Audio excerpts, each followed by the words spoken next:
বাংলায় একটি উক্তি আছে, ২ দিনের বৈরাগী ভাতেরে বলে অন্ন। কেন বলতেছি প্রিয় দর্শক?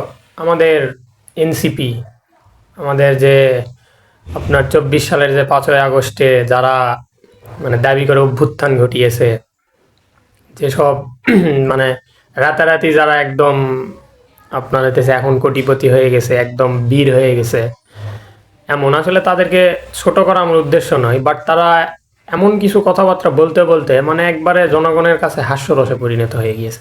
বিশেষ করে আমি এনসিপির যে পটোয়ারি সাহেব, তার কথা বলতে পারি। কিছুদিন আগেও আমরা সোশ্যাল মিডিয়ায় বিভিন্ন নিউজে দেখেছি তারা ৩০০ আসনে আপনার হচ্ছে মনোনয়ন দিবে, তারা নাকি ৩০০টা আসনে জয়লাভ করবে, এমন কথাও বলেছে, জোর দিয়ে বলেছে।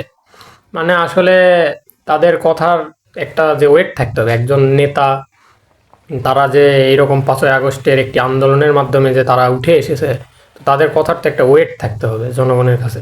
সেই ওয়েটটা নাই, যার কারণে সব ফাও কথা বলে। ৩০০ আসনে জয়লাভ করা মানে আওয়ামী লীগ বিএনপি, এই বাংলাদেশের বয়স ৫৪ বছর, আওয়ামী লীগ বিএনপি এইগুলা দলের বয়সে আপনার ৫০ বছর ৬০ বছর, তারাও ৩০০ আসনে মানে জয়লাভ করে আসতে পারে না, বা তারাও বলতে পারে না। অথচ মানে ২ দিন আগে যারা ফুটেছে তারা বলে যে ৩০০ আসনে নাকি জয়লাভ করে আসবে। তো বলেছে তখন আমাদের কোনো আপত্তি ছিল না এটা নিয়ে। বাট এখন কি হলো? এখন কি হলো প্রিয় দর্শক, আপনারা সকলে দেখতে পাচ্ছেন। এখন এনসিপির আপনার অভ্যন্তরে দলের ভিতরে এখন কিন্তু নতুন মোড় নিয়ে নিছে। এনসিপিতে কিন্তু ভাঙন ধরে গিয়েছে। চিন্তা করেন আপনারা, যে এনসিপির নেতারা, বিশেষ করে আপনার কি হান্নান মাসুদ উনি টকশোতে গিয়ে খুব বড় গলায় চিল্লাচিল্লি করতো যে বিএনপিতে আপনার হইতেছে কোনো আপনার কি ডিসিপ্লিন নাই, মানে দলের ভিতরে কোনো ডিসিপ্লিন নাই, আওয়ামী লীগের দলের ভিতরে কোনো ডিসিপ্লিন নাই, এদের মানে দলের ভিতরেই কোনো গণতন্ত্র নাই, গণতন্ত্রের চর্চা নাই। তো এখন আপনাদের কি হলো ভাই? এখন তো হান্নান মাসুদরেও আর দেখা যায় না কথা বলতে। এখন তো আমরা দেখতেছি যে জামাতের সঙ্গে জোটবদ্ধ হইতে যাইতেছে।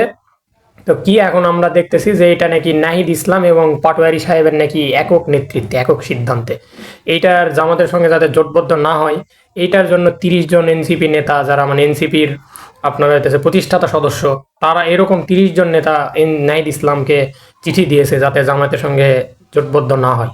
তারপর আজকে আমরা আপনার সন্ধ্যার দিকে দেখলাম যে জামাতের আমির উনি সংবাদ সম্মেলনে এটি নিশ্চিত করেছেন যে ওনাদের সঙ্গে এলডিপি, আপনার কর্নেল অলির দল এবং এই এনসিপি যুক্ত হয়েছে, এবং এনসিপিকে সম্ভবত ৩০টি আসন হয়তো ছাড় দিবে, ৩০টি আসন দিবে।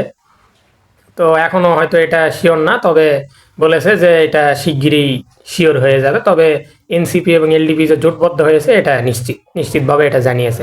এখানে আর একটা খেলা আছে প্রিয় দর্শক, আপনারা চিন্তা করেন, এনসিপি কয়েকদিন আগে কিন্তু ১২৫টা আসনের জন্য তারা মনোনয়ন ফর্ম দিয়েছিল। সেইখানে এখন হঠাৎ করে এসে ৩০টা আসনে তারা জামাতের সঙ্গে সমঝোতায় চলে যাচ্ছে। ৩০টা বা হয়তো আর 10টা বা 15টা বেশি হইতে পারে, বা 20টা বেশি হইতে পারে, 50টা। বাট তারা কিন্তু প্রথমে ১২৫টা আসনের জন্য মনোনয়ন ফর্ম দিয়েছিল, অথচ এখন সেখান থেকে সরে আসছে। এবং আর একটা জিনিস আপনাদেরকে মনে করাই দিই প্রিয় দর্শক, এই এনসিপি, এই নাহিদ ইসলামরা, এরা কিন্তু ৫ই আগস্টের যে জুলাই আগস্টে যেই আন্দোলন হয়েছে, যে আন্দোলনের মাধ্যমে বিগত আওয়ামী লীগ সরকারের পতন ঘটেছে, সেই আন্দোলনের একবারে সম্মুখ সারির নেতা। এবং এরা একটি নতুন রাজনীতির স্বপ্ন দেখিয়েছিলেন বাংলাদেশের মানুষকে, সাধারণ জনগণকে, আমাদের সকলকে নতুন একটি বাংলাদেশের স্বপ্ন দেখিয়েছিলেন, দুর্নীতিমুক্ত।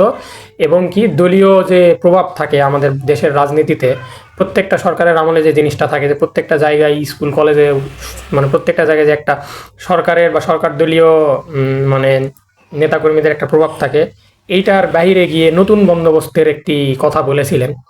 এখন কি হলো? নতুন বন্দোবস্ত এখন কোথায় গেল? আবার সেই ঘুরে ফিরে কিন্তু পুরনো সেই সুতোতেই আটকাই গেছে, আবার কিন্তু সেই জামাতের কাছেই। এই নতুন বন্দোবস্তের কথা বলে হঠাৎ করে এইখান থেকে আবার সেই জামাতের সঙ্গে জোটবন্ধ হইলো। আপনার একটা নির্বাচনও যদি হইতো, যে না এনসিপি হয়তো একটা নির্বাচনে গিয়েছে এককভাবে, তারা হয়তো সফলতা পায়নি, দ্বিতীয় নির্বাচনে গিয়ে জামাতের সঙ্গে তারা জোটবদ্ধ হয়েছে, এমন হইলে তাও মানা যাইতো। তাও না, প্রথম নির্বাচনেই যারা বাংলাদেশকে নতুনভাবে মানে স্বপ্ন দেখাইছে, কত কিছু বলেছে, মানে তাদের নেতারা হাসনাত আবদুল্লাহ, তারা কি আপনার ভারতের 7 সিস্টার্স মানে ভাগ করে ফেলবে, হ্যান ত্যান, মানে বাংলাদেশের সংবিধান উল্টাই ফেলবে, সংবিধান চেঞ্জ করে ফেলবে, ঠিক আছে, সংবিধান চলবে না, সংবিধান ফেলে দিতে হবে, এইসব কথা বলে টলে এখন তারা কি, এখন তারা তাদের যে নিজের যে মতাদর্শ, নিজের যে তারা যে বলেছিলেন নতুন বন্দোবস্তের কথা, সেটাতেই তারা থাকতে পারলেন না, তারা সেই ওই জামাত মতাদর্শের মধ্যেই ঢুকে গেলেন, জামাতের সুতোতেই আটকাই গেলেন। তো লাভ কি হইলো ভাই? লাভটা কি হইলো? তামাশা, এত কিছু তামাশা, 300 আসনে প্রার্থী দিবে, 300 আসনে জয়লাভ করবে, মানে কথার কোনো মূল্য নেই নাকি? বেফাস কথাবার্তা ইচ্ছা হলে বলে দিল না। আর হান্নান মাসুদ কি, হান্নান মাসুদ কই গেছে এখন? হান্নান মাসুদ সাহেব উনার তো এখন এইসব নিয়ে কথা বলা উচিত তো। এবং এনসিপির মধ্যে এখন ভাঙন ধরেছে এনসিপির। আমি গতকালকের ভিডিওতে বলেছিলাম যে তাসনিম যারা পদত্যাগ করেছেন, আজকে এনসিপির আরেকজন প্রতিষ্ঠাতা সদস্য তাসনুবা জামিন, উনিও পদত্যাগ করেছেন। এবং প্লাস উনি শুধু পদত্যাগই করেন নাই, উনি ওনার ফেসবুক পোস্টে একটু অনেক বড় বিশাল পোস্ট দিয়েছেন তিনি, এবং সেইখানে তিনি অভিযোগ করেছেন রীতিমতো যে এইটা এনসিপির যে জামাতের সঙ্গে জোটবদ্ধ হওয়া, এটা এনসিপির কোনো রাজনৈতিক কৌশল নয়, এটা সুপরিকল্পিতভাবে এনসিপির যে সম্মুখ সারির নেতারা রয়েছেন তাদেরকে মাইনাস করার একটি কৌশল, এবং এটা নাকি আগে থেকেই নাকি পরিকল্পিত। চিন্তা করেন যে এখানে বাংলাদেশের কিন্তু অনেক মহল থেকেই অনেকবারে 1-1.5 বছরে অনেকের কাছ থেকে এই প্রশ্নটা উঠেছে যে এনসিপি আসলে জামাতেরই বি টিম সি টিম, সেইখানে এসে এই নির্বাচনের ঠিক আগ মুহূর্তে তারা জামাতের সঙ্গে জোটবদ্ধ হয়েছে। চিন্তা করা যায় এটা তাহলে, মানে বাংলাদেশের মানুষ এখন আসলে যারা নতুন রাজনীতির কথা ভেবেছিলেন, এরকম অনেক মানুষ বাংলাদেশে আছে যারা আওয়ামী লীগ বিএনপির বাইরে গিয়ে ভাবতে চায়। এটা বাস্তব যে এই আওয়ামী লীগ বিএনপি জামাত এগুলা আসলে তো সেই 54 বছর ধরে দেখে আসছে। তো এখন যেহেতু নতুন একটি দল আসছে ছাত্ররা, তো অনেকেই এরকম চিন্তা ভাবনা করেছিল, বিশেষ করে আমাদের মতো যারা ইয়াং জেনারেশন, যারা আমরা নতুন ভোটার হয়েছে, এরকম যারা ইয়াং জেনারেশন, তাদের একটা বিশাল বড় একটা সমর্থন বিশেষ করে এনসিপির নেতাকর্মীদের এদের প্রতি ছিল যে আওয়ামী লীগ বিএনপি এইসব অনেক দেখেছি আমরা, তো এবার একটা সমর্থন। এবং মধ্যপন্থী একটা গোষ্ঠী আছে আমাদের বাংলাদেশে, যারা আসলে একদমই আমরা সাধারণ মানুষ, মধ্যপন্থী, এরকম একটা জনগোষ্ঠীরও তাদের প্রতি সমর্থন ছিল, হয়তোবা তারা ভোট দিত, এরকম একটা সুযোগ ছিল। এই দুইটা সুযোগই তারা নষ্ট করেছে জামাতে যোগ দিয়ে, জামাতে যোগ দিয়ে এই দুইটা সুযোগই তারা নষ্ট করেছে। আসলে এসব কিচ্ছু না ভাই, সব কিছুই হইতেছে এখন জামানা হইতেছে যে আসন ভাগাভাগি, এবং আসন ভাগাভাগি আর হইতেছে সব মানে ক্ষমতার লোভ, অল্প বয়সে বেশি টাকা পাইলে যা হয়। আর এটা ভাই আমাদের কথা না, আমরা তো সাধারণ মানুষ, আমরা তো কথা বলতে গেলেই তো আমাদেরকে ট্যাগ দিয়ে দেওয়া হয়। এটা এনসিপির যেসব নেতারা এখন পদত্যাগ করছে, যারা মানে অভিযোগ করছে যে এটা দল মানে কারো সঙ্গে আলোচনা না করে, এটা দলের যে নাহিদ ইসলাম পাটোয়ারি সাহেব ওনারা একাই মিটিং করে জামাতের সঙ্গে একাই সিদ্ধান্ত নিতেছেন, এটা ভাই আপনাদের নেতাকর্মীদেরই কথা, এটা আমাদের সাধারণ মানুষের কথা না।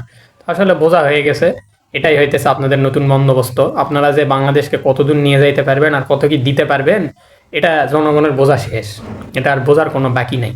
আর হান্নান মাসুদ সাহেবের উদ্দেশ্যে বলতে চাই যে আওয়ামী লীগ বিএনপির অন্যান্য দলের ভিতরে যে গণতন্ত্রের চর্চা হয় না, তো আপনার দলে কি গণতন্ত্রের চর্চা খুব হয়? তাহলে আপনাদের নিজেদের নেতাকর্মীদের কাছ থেকেই এরকম অভিযোগ কেন আসছে যে কোনো রকম কোনো মানে মিটিং না করে বা কোনো রকম আলোচনা না করে এটা নাহিদ ইসলাম এবং পাটোয়ারি সাহেব নাকি তারা নিজেরাই হইতেছে সিদ্ধান্ত নিতেছেন জোটবদ্ধ হওয়ার? আপনাদের মধ্যে এরকম ফাটল কেন ধরলো? তো আপনাদের নিজেদের গণতন্ত্র ঠিক আছে নাকি এটা দেখেন। আপনারা তো নতুন দল করেছেন ভাইরে ভাই, নেপাল থেকে শুরু করে অন্যান্য অনেক দেশে, শ্রীলঙ্কায় এই জেনজি যেই আন্দোলনটা, এটা শ্রীলঙ্কা দিয়েই শুরু হয়েছিল। শ্রীলঙ্কার সরকার পতন হয়েছে, শ্রীলঙ্কা তো দেউলিয়া হয়ে গেছিল, সেই শ্রীলঙ্কার দিকে এখন তাকান, শ্রীলঙ্কার কি অবস্থা, পর্যটক দিয়ে পুরো অস্থির বানায় ফেলছে শ্রীলঙ্কা।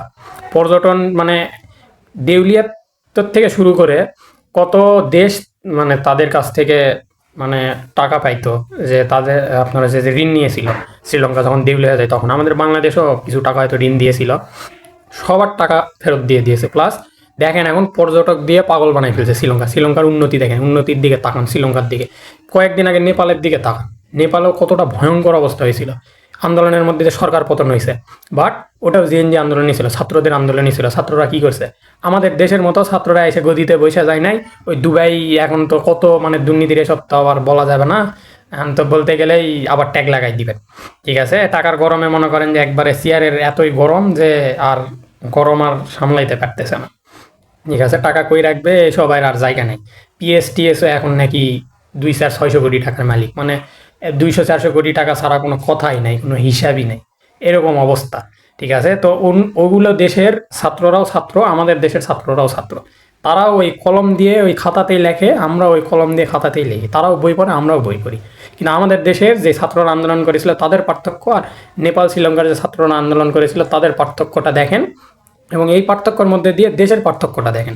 তারা সুন্দর মতো আন্দোলনের পরে তারা বলেছে আমাদের কাজ শেষ, আমরা দুর্নীতির বিরুদ্ধে দাঁড়িয়েছি, আমরা আমাদের জায়গায় স্কুল কলেজে ফিরে যাব। তারা ফিরে গিয়েছে, দেখেন তাদের দেশটা কিন্তু সুন্দর আছে, এখন কিন্তু উন্নতি হয়েছে, আসলেই দুর্নীতিমুক্ত হয়েছে, এবং তারা কিন্তু আবার ঘুরে দাঁড়িয়েছে। আর আমাদের দেশের ছাত্ররা আন্দোলন করেছে এবং এক একজন বীর হইতে গেছে, বীর বিক্রম হইতে গেছে। যে দেশটা তো আরো মানে কি বলবো, আগে তো ধরেন ছিল এলইডি লাইট, এখন পুরো মনে করেন জিরো জিরো লাইট যে আমরা জ্বালাই না রাতে, যে মানে একবারে ঘর যাতে অন্ধকার নয়, জিরো লাইট, ওইরকম জিরো লাইটের মতো টিম টিম টিম টিম করে কোনো রকমে মানে জ্বলে, এরকম অবস্থা। আরও যে আল্লাহ কপালে কি রাখছে সাধারণ মানুষের, আমরা আল্লাহ ভালো জানে, আমরা জানি না। যাই হোক, ধন্যবাদ দর্শক আপনাদেরকে। আপনারা এরকম ভিডিও পাইতে আমার চ্যানেলটি সাবস্ক্রাইব করে রাখুন, এবং আপনাদের মূল্যবান মতামতগুলো অবশ্যই আমার কমেন্ট বক্সে জানাবেন। এবং এতক্ষণে আমি যা বললাম বা আমার ভিডিওতে আমি যা বলার চেষ্টা করেছি সব কিছু আমার ব্যক্তিগত মতামত, আমি বিশ্লেষণ করার চেষ্টা করেছি। আপনাদের মতামত অবশ্যই কমেন্ট বক্সে জানাবেন। ধন্যবাদ সবাইকে, আসসালামু আলাইকুম।